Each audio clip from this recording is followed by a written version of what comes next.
Agora 10h39, já dá para abrir a tela. Dr. Cássio Timóteo da Costa, meu amigo, sempre é um prazer recebê-lo aqui ao vivo no programa Hora do Povo, nessa quarta-feira, de um tempo meio que cinzento, né, doutor? Mas nós temos que seguir firme, né? Porque o dia é a gente que faz, né, doutor? O clima vem de cima, né? Mas o dia é a gente que conquista e vai fazendo, não é? Sim. É uma pena, né? Porque a gente tem uma vista tão bonita aqui quando tem um sol, né? Mas exatamente isso. Eu acho que o propósito é a gente estar aqui, tentar fazer um dia bom para todos, né? E espero novamente, Adilson, trazer um pouco de conhecimento, um pouco de informação, para que as pessoas tornem a vida um pouquinho mais fácil.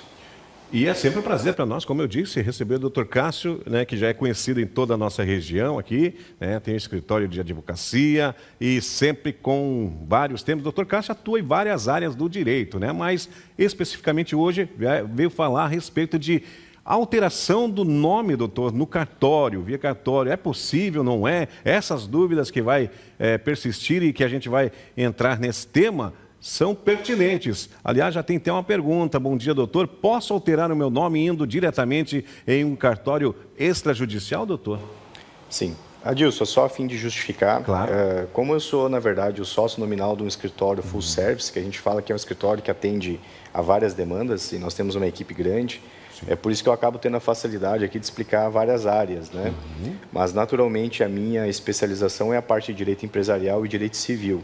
Mas, naturalmente, por coordenar uma equipe com 8 profissionais, obviamente que a gente acaba trabalhando com outras áreas dentro do escritório, que é a parte de direito do trabalho, a parte de direito, eventualmente, direito de família, direito penal.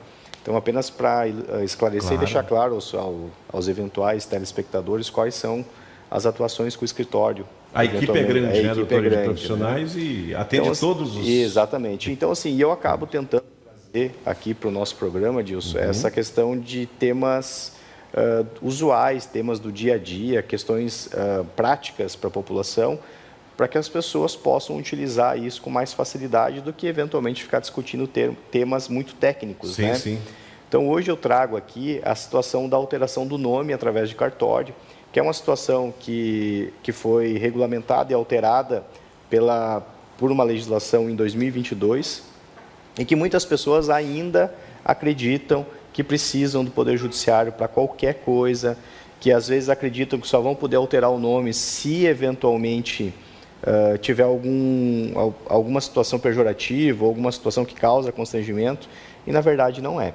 Hoje é possível, sim, respondendo à pergunta, é possível fazer a alteração do nome e do sobrenome junto aos cartórios, sem a necessidade de intervenção de advogado. Você pode fazer lá a escolha do seu primeiro nome e você pode, inclusive, fazer a troca do seu sobrenome. Tá? Ô, doutor, mas até vou pegar um gancho aqui extra às perguntas que a gente tem, doutor, porque a alteração do nome, né, é uma coisa assim tão... pessoal, digamos assim, né, doutor? Porque o nome é escolhido por quem? Pelo pai e pela mãe, não é verdade? E a alteração do nome, ou a pessoa vai alterar porque não gostou, né, da escolha dos pais, né? Ah, meu pai e minha mãe colocaram um nome lá muito estranho, muito esquisito, eu não gostei, quero trocar. É mais ou menos assim, doutor? É o raciocínio de quem troca o nome, doutor? Assim, é que normalmente era assim antigamente, né? Antes de 2022, as pessoas trocavam o nome, ou pelo menos tinham o direito de trocar o nome quando conseguisse comprovar que aquele nome de alguma forma causasse algum prejuízo, algum constrangimento. E, na verdade, a legislação ela se modernizou no sentido de dar liberdade ao indivíduo de escolher como que ele quer ser identificado. Obviamente, inclusive, por algumas mudanças que nós estamos tendo aí de questões sexuais, de identidade, o legislador tentou acompanhar isso daí e trouxe o quê? Espera aí, se você eventualmente não se sente confortável com o seu nome, você não precisa justificar isso no cartório. Se você não se sente confortável com o seu primeiro nome ou com o seu sobrenome, você pode fazer essa alteração e isso não depende mais de uma autorização judicial para maiores de 18 anos. Claro que nós temos alguns requisitos, né? Você não pode estar fraudando, eventualmente, credores, então conseguir comprovar que essa alteração do nome não vai causar prejuízo em eventuais dívidas ou negócios que você eventualmente firmou. Você deve manter pelo menos um sobrenome de identificação da família, por exemplo, o sobrenome do bisavô, do vô, do pai ou da mãe, para que seja possível fazer a correlação familiar. Você também pode adotar o sobrenome de companheiro ou da companheira. Você também pode trocar o nome de gênero, você pode escolher um nome que não seja necessariamente do gênero que você nasceu, então você também pode fazer essa opção. A partir de que idade, doutor, que pode optar? A partir dos 18 anos de idade. 18 anos. É uma situação um pouco, claro, é legal, né, doutor? É legal nas listas da justiça, mas veja bem, a pessoa é chamada, por exemplo, né, de Roberto, né, 18 anos, daí troca de nome, e isso, queira ou não, claro, vai ser trocar porque é legal, né, estamos discutindo isso, mas é um pouco estranho até as pessoas, né, que conheceram o Roberto, conhecer, né, esse novo nome, não é, doutor? Na verdade, assim, a ideia do legislador é dar a liberdade ao indivíduo dele ter de escolha, dele poder viver a vida com plenitude, né?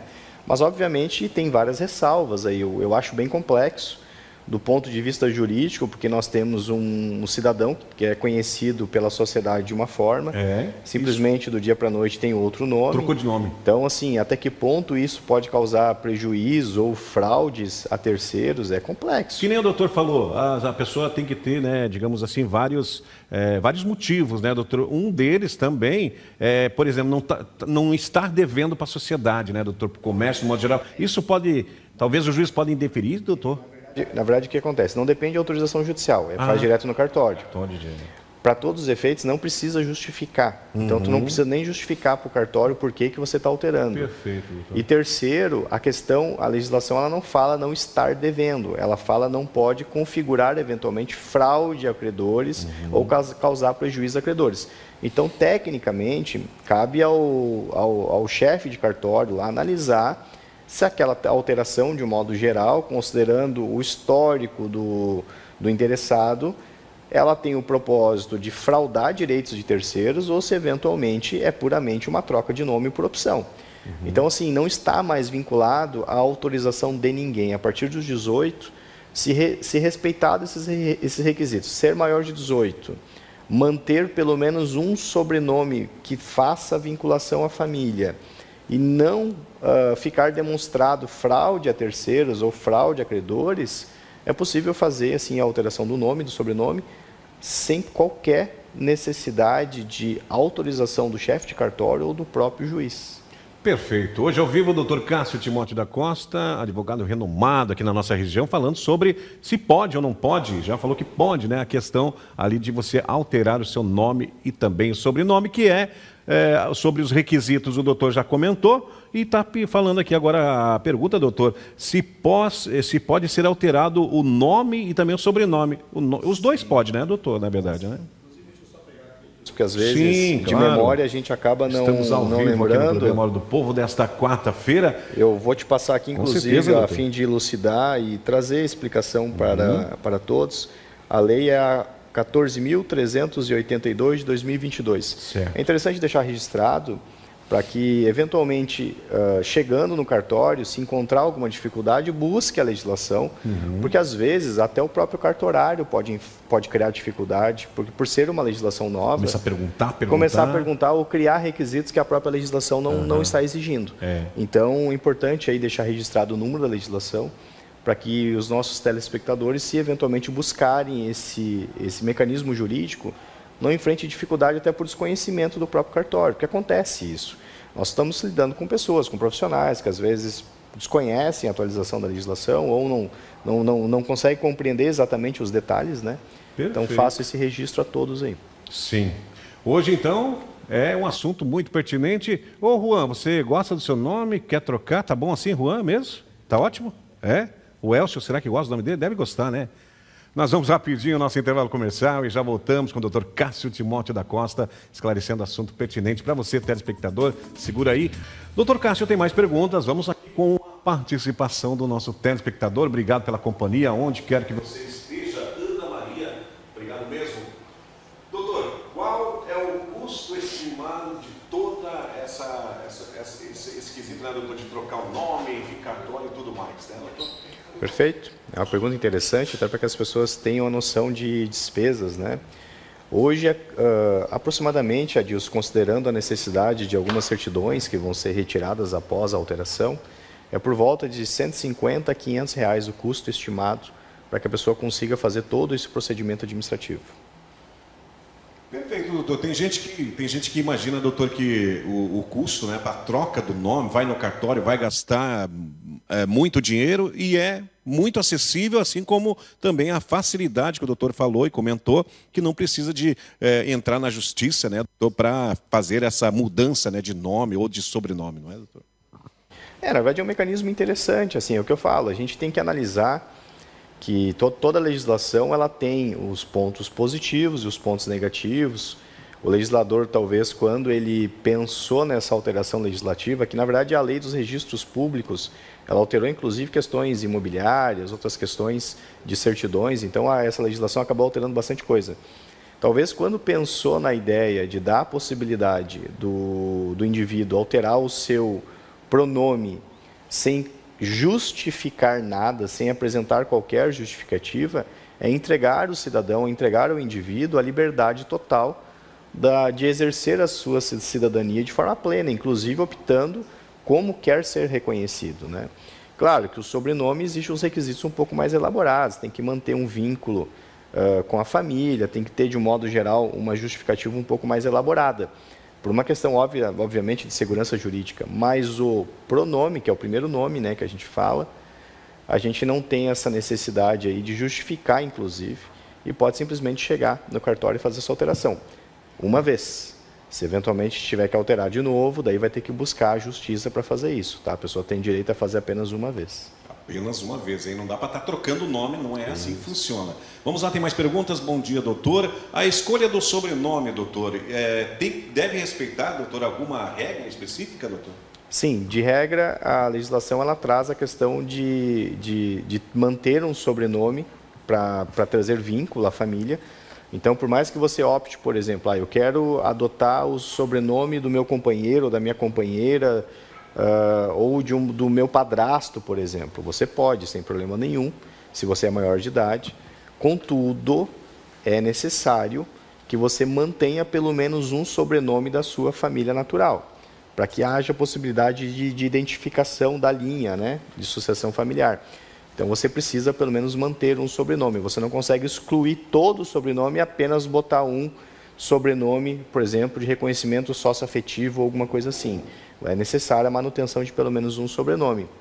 E, obviamente, a justificativa, nesse caso, da troca do sobrenome é por uma questão de reconhecimento socioafetivo ou, porventura, de reconhecimento de um casamento não civil. Então, é bem mais simples de justificar a alteração do sobrenome. Novamente, repito, o primeiro nome não tem necessidade sequer de justificar mais. Antigamente, as pessoas precisavam demonstrar que havia algum prejuízo social. Às vezes tinha um nome que acabou sendo pejorativo, parecia muitas vezes um palavrão, alguma coisa assim, ou tinha um erro muitas vezes no passado de registro. Algumas pessoas antigamente elas iam registrar os seus filhos e o registro civil acabava botando o nome errado. Isso acontecia muito. Então as pessoas, para poder alterar, tinham que estar buscando a justiça, pedindo autorização, justificando. Hoje não precisa mais disso, basta ir no cartório e resolve essa situação com muita facilidade. E menores de 18 também podem alterar o nome, mas nesse caso precisam daí de uma demanda judicial, precisam de um suporte de um advogado. Que é a pergunta, doutor, a próxima pergunta que, né, nós iríamos fazer, como é que funciona a questão dos menores, né, doutor? Eu ouvi o doutor Cássio lá na TV, eu não quero mais o meu nome, que eu não estou satisfeito com o meu nome, vou trocar. Os menores, doutor, não é o mesmo caminho, é claro, de quem é maior de idade, né, doutor? Diferenças, né, do assistido, do representado aí, mas para todos os efeitos, os menores de 18 anos aí daí devem buscar um advogado para verificar a situação em específico. Tem que consultar os pais. Tem que consultar os pais. Na verdade, menores de 16, os pais representam. Dos 16 aos 18, os pais assistem, ou seja, assinam junto, né? Então, para todos os efeitos, os menores de idade não têm essa autonomia aí de fazer o que querem com o seu nome e seu sobrenome. Existe uma necessidade aí de suporte dos pais e também de uma autorização judicial para fazer isso. E os maiores de 18, obviamente, têm uma liberdade maior. Lembrando que a maioridade, tanto para o homem quanto para a mulher, né, doutor, é 18 anos, né, doutor? Isso mesmo. Que comentava-se no passado que a mulher era 21 anos, o homem era 18, nada disso, né, doutor? Na verdade, fazem uma confusão, eles misturam muitas vezes os conceitos de previdência militar com questões supostamente de pensão alimentícia. As pessoas fazem muita confusão. eu sempre repito, o conhecimento popular, muitas vezes, ele causa prejuízos na área do direito. A maioridade civil no Código Civil é acima de 18. A exoneração da pensão alimentícia, ela se dá por decisão judicial. A pessoa pode ter 30 anos, se o pai nunca buscou na justiça exoneração, ainda é devido pensão. Então, eu sempre falo que o conhecimento popular, ele é uma desinformação. E eu repito para as pessoas, não busquem o Google para, eventualmente, tirar suas dúvidas jurídicas. O Google, ele passa muitas informações equivocadas, muitas informações desatualizadas. Erradas, né? Você imagina você precisar fazer uma cirurgia e você procurar na internet como que se faz a cirurgia e você mesmo fazer. Você não faria isso? Não. Mas daí eu me pergunto por que na área do direito as pessoas fazem desta mesma forma. Nossa faculdade é de 5 anos, eu fiz 3 pós-graduação. Então, assim, existe uma dedicação, um conteúdo muito extenso para poder explicar muitas vezes uma coisa simples. Então, por isso que eu falo, não usem a internet como base de conhecimento jurídico, repito.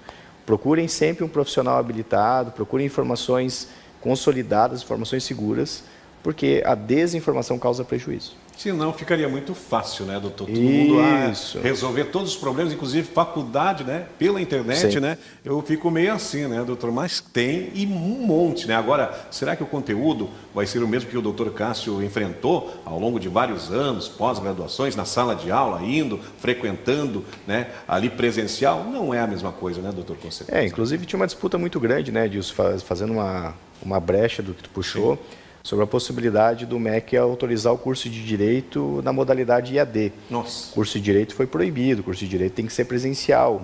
Então, por isso que eu falo, olha o nível de complexidade que é o curso de Direito para que as pessoas consigam compreender que uma informação ela não pode ser buscada como um simples questionamento na internet, através do Google ou de uma inteligência artificial, e que, novamente, eu repito também aqui, aproveitando, as pessoas elas falam equivocadamente. O chat GPT, esses sistemas não são inteligências artificiais, pessoal, porque eles não geram conhecimento genuíno, eles não geram conhecimento de forma natural, que nem nós fizemos, que é ter uma experiência e gerarmos um conhecimento. Aquilo lá é um banco de dados aperfeiçoado, então também comete equívocos. Muitas vezes esses sistemas buscam em fontes equivocadas e passam informações equivocadas. É importante deixar isso registrado, porque nós temos enfrentado no escritório de advocacia pessoas que andam procurando através do chat GPT, através do Google informações e chegam no escritório com uma informação equivocada. Ah, mas eu vi lá, doutor, que é assim. Isso. Ou às vezes, pior do que isso, profissionais despreparados que usam esses mecanismos para dar orientação aos clientes. Pior ainda. E daí a coisa fica bem bagunçada. Por isso que eu falo, às vezes essa é a minha preocupação quando chega, por exemplo, num cartório, que o chefe de cartório, ou às vezes o servidor que vai atender, vai passar uma informação equivocada porque ele também não está atualizado ou está buscando informação em um local equivocado. Às vezes ele ficou lá naquela página. A lei se busca informação na lei. Tá? Essa é a forma correta de se fazer. A explicação que eu estou dando aqui é com base na leitura da legislação e com base, obviamente, nos regimentos dos tribunais e dos cartórios extrajudiciais e tudo mais. Doutor Cássio Timóteo da Costa, muito obrigado. Na tela, inclusive, né, tem também o Instagram do doutor Cássio. Segue lá o doutor, às 11 horas e 2 minutos. Doutor, passa rápido demais o nosso programa. Vou lhe agradecendo a sua vinda e é sempre um prazer receber o doutor aqui nas quartas-feiras, né, que sempre pode vir trazer conteúdo de qualidade, né, e embasado realmente naquilo que é para você, telespectador que nos assiste. Obrigado, doutor, por ter vindo. Mais uma vez, muito obrigado por estar aqui. Obrigado a todos e espero ter contribuído mais um pouquinho aí. Obrigado.